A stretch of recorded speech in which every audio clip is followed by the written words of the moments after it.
Hello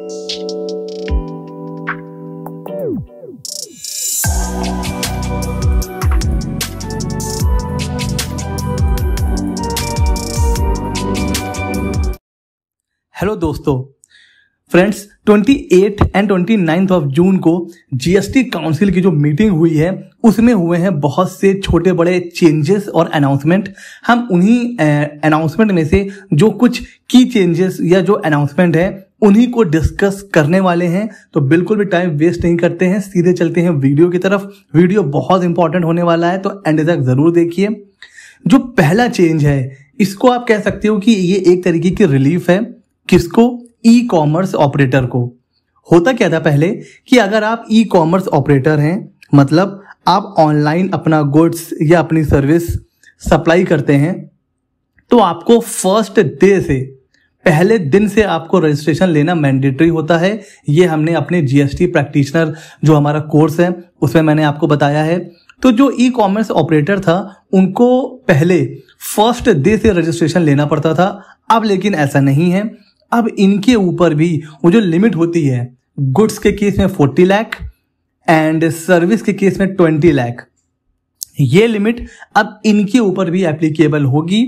लेकिन fourth point ये कह रहा है कि अगर ये जो चेंज हो रहे हैं ये कब एप्लीकेबल होंगे? जब वो करेगा इंट्रा स्टेट सप्लाई। अब यहां पर आ जाती है प्रॉब्लम, क्योंकि अगर कोई भी सप्लायर जो ऑनलाइन गुड्स या सर्विस सप्लाई कर रहा है तो बहुत हद तक चांसेस हैं कि वो इंटर स्टेट सप्लाई करेगा। बिकॉज ऑनलाइन अगर आप कोई भी चीज बेच रहे हो तो वो विद इन द स्टेट और आउटसाइड द स्टेट दोनों ही बिकती हैं यार। ऑर्डर तो कहीं से भी आ सकता है, ठीक है। अब आप ऐसा तो रेस्ट्रिक्शंस लगाओगे नहीं कि अगर आप दिल्ली के हो तो दिल्ली के ही ऑर्डर लोगे, ठीक है, अगर आप ऑनलाइन कर रहे हो तो यहां पर प्रॉब्लम आने वाली है। अच्छा, पहले composition scheme e commerce operator के लिए अवेलेबल नहीं थी। अब जो ई कॉमर्स ऑपरेटर हैं वो भी कॉम्पोजिशन स्कीम के लिए जा सकते हैं। लेकिन ये सारे चेंजेस कब हैं? जब आप सप्लाई कर रहे हो विद इन द स्टेट, यानी कि इंट्रा स्टेट। और यही प्रॉब्लम है, क्योंकि अगर आप ऑनलाइन जाओगे तो फिर भाई ऑल ओवर इंडिया से ऑर्डर आते हैं और ये सारे चेंजेस फिर आपके लिए एप्लीकेबल नहीं होंगे। अभी जब इसके बारे में और डिटेल रूल्स रेगुलेशंस जब आएंगे तो वहां देखते हैं कि सरकार कैसे इन चीजों को टैकल करती है। अच्छा, ये सारे जो चेंजेस हैं वो 1 जनवरी 2023 यानी कि 1 जनवरी 2023 से ये सारी चीजें एप्लीकेबल होंगी। तो ये एक चेंज हुआ है ई कॉमर्स ऑपरेटर के लिए। दूसरा जो चेंज हुआ है वो हुआ है कॉम्पोजिशन डीलर के लिए। अगर आपने अभी तक फाइनेंशियल ईयर 21-22 का जो एनुअल रिटर्न होता है GSTR 4 वो फाइल नहीं किया है तो अभी आप फाइल कर सकते हो 28 ऑफ जुलाई तक विदाउट लेट फीस। तो GSTR 4 की ड्यू डेट बढ़ के 28 जुलाई हो गई है। और जो पहला क्वार्टर है 2022-23 का CMP 08 जिसकी ड्यू डेट होती है 18 जुलाई, वो भी बढ़ के हो गई है 30 जुलाई। तो कॉम्पोजिशन डीलर वालों के लिए लास्ट ईयर एनुअल रिटर्न उसकी ड्यू डेट बढ़ चुकी है और पहले क्वार्टर के CMP 08 की ड्यू डेट है वो भी एक्सटेंड हो चुकी है। उसके बाद जो अगला चेंज है, चेंज क्या है? ये पहले भी था, उसको कंटिन्यू रखा गया है।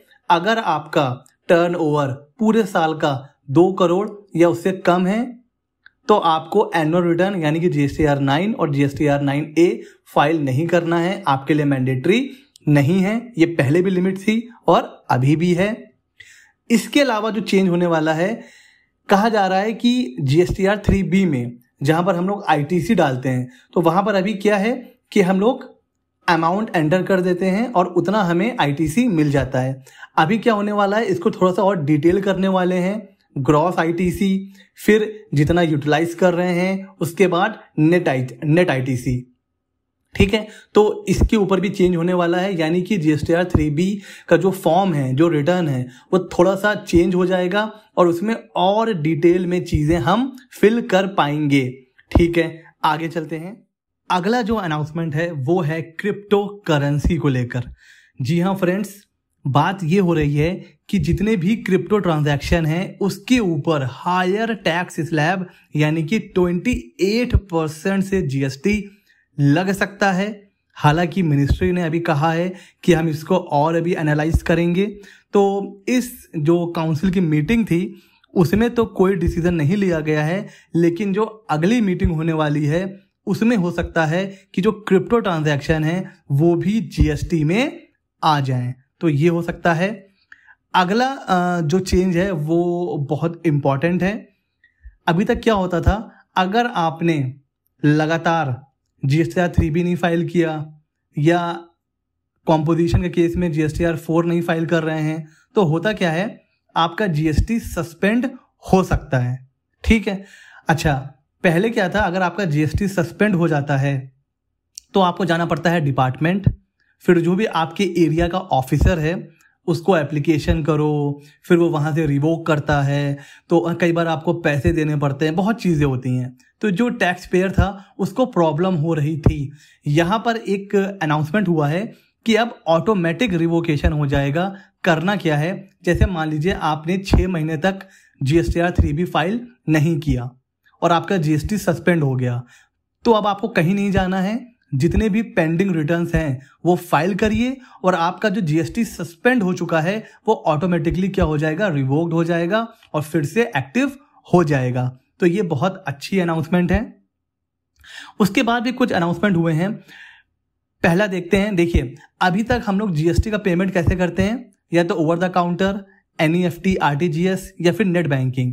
अब इसमें UPI और IMPS ये ऐड होने वाला है, बहुत अच्छी बात है। एक जो है थोड़ा सा बुरा आप कह सकते हो चेंज है, अभी तक आप कहीं होटल में जाते हो, वहाँ का जो रूम का रेंट है पर डे का वो 100 रुपीज़ से कम होता है तो कोई GST नहीं है। अब उसके ऊपर आपको GST पे करना पड़ेगा 12%। ये तो एक हो गया।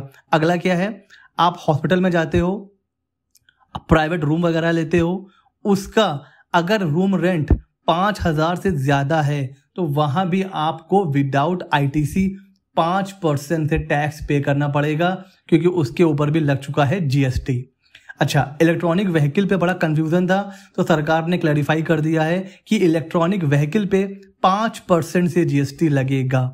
अच्छा, इस मीटिंग में बहुत से रेट, कुछ के रेट ज़्यादा हुए हैं, इंक्रीज हुए हैं, अब 12 से 18, 5 से 12। कुछ जो प्रोडक्ट्स हैं उनके जो रेट हैं वो कम हुए हैं। तो ये जो रेट चेंज हुए हैं ये कब से इफेक्टिव होंगे, ये आने वाले 18 जुलाई 2022 से ये जो सारे रेट चेंज हुए हैं ये इफेक्टिव हो जाएंगे। सर कौन कौन से जो प्रोडक्ट्स हैं जिनके रेट कम या ज़्यादा हुए हैं, तो देखिए बहुत से रेट हैं। मैं क्या कर रहा हूँ, ये जो GST काउंसिल हुई है उसका जो प्रेस रिलीज है वो मैं डिस्क्रिप्शन में दे देता हूँ, आप वहाँ से डाउनलोड कर लीजिएगा, क्योंकि बहुत से प्रोडक्ट्स हैं हमें याद रखने की ज़रूरत नहीं है। मैं PDF अटैच कर दे रहा हूँ, टेलीग्राम चैनल पे भी मैं शेयर कर दूंगा, वहाँ से आप डाउनलोड कर सकते हो। वहाँ पे पूरी लिस्ट है कि कौन कौन से प्रोडक्ट के जो रेट हैं वो इंक्रीज हुए हैं, किसके डिक्रीज हुए हैं, कौन कौन से पहले एग्जेम्प्ट थे अब उनके ऊपर GST लगने वाला है।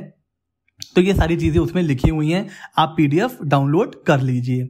अच्छा, उसके बाद ये जो अभी मीटिंग हुई थी ये हुई थी चंडीगढ़ में, ये जो नेक्स्ट मीटिंग होने वाली है ये होगी मुंबई में।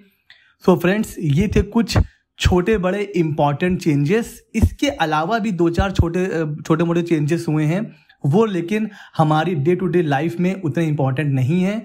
PDF में सब कुछ लिखा हुआ है, आप चाहो तो पढ़ सकते हो, लेकिन जितने भी इंपॉर्टेंट चेंजेस हैं वो हम लोग डिस्कस कर चुके हैं। और ऐसे ही मज़ेदार इंफॉर्मेटिव वीडियो के लिए चैनल को सब्सक्राइब करिए। हम अपने चैनल पर GST सीख चुके हैं, इनकम टैक्स सीख चुके हैं, अकाउंटिंग का कोर्स चल रहा है, रजिस्ट्रेशन का कोर्स भी चल रहा है, बहुत चीज़ें हम लोग सीखते रहते हैं। अगर आप भी इसी फील्ड में अपना करियर बनाना चाहते हैं तो आप हैं बिल्कुल सही चैनल पर, CA मित्रा 24। नीचे है रेड बटन, सब्सक्राइब करो, वीडियो को लाइक करो और शेयर करो। मिलते हैं अगले वीडियो में, तब तक के लिए goodbye, stay safe, stay healthy.